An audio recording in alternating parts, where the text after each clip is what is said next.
The Certified Angus Beef label is the most recognized meat label on grocery store shelves, making it a strong program that continues to grow.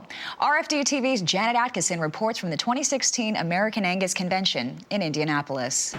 Well, there's no better place to talk about the cattle market than at a cattlemen's convention. Now, we are at the Angus Convention, as you reported, here in Indianapolis. Underway, around 2,000 people attending from all across the country, cattlemen and cattlewomen learning more about the industry. Now, we are joined by Mark McCully, and Mark is a Certified Angus Beef Vice President of Supply Development. And Mark, you know, the cattle markets are certainly a big question mark for cattlemen out there, as well as other agriculture interests who feed the cattle industry. You bet they are, and we've been living in these very volatile markets. So we've seen some historical highs. Of course, we've come off those highs. It's still about consumer demand, and we still see incredible growth and demand for high-quality products that are out there in the beef market. And what is leading to more cattle qualifying for the Certified Angus Beef brand?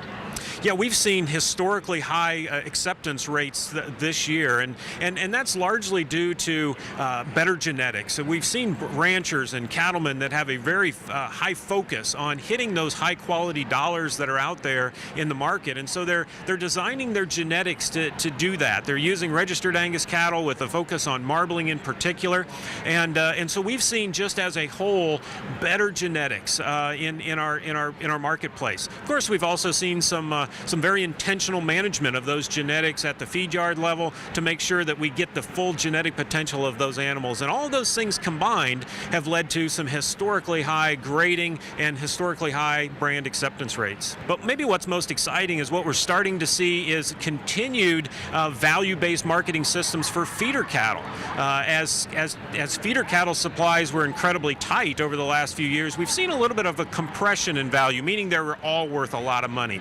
As the feeder today is becoming maybe in a position to be a little pickier about those feeder calves they want because there's more of them, what we're starting to see is more value separation. So those cattle that can hit a high quality end target, those cattle that can grow, stay healthy, they're worth more money. And of course, what is taking place here at the Angus Convention that's helping these producers and future producers make those moves?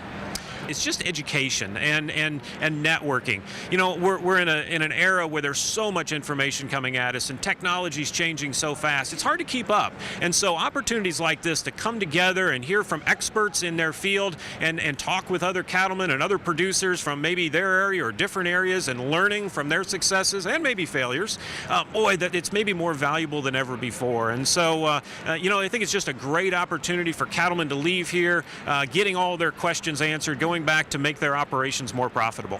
Well, Mark, thank you very much for taking the time to sit down and join us. We appreciate it. Again, talking with Mark McCully. He's with Certified Angus Beef, serving as the Vice President of Supply Development. If you want to learn more about the Angus breed and, of course, some of the things he's talked about, as well as Certified Angus Beef, you can go online to angus.org.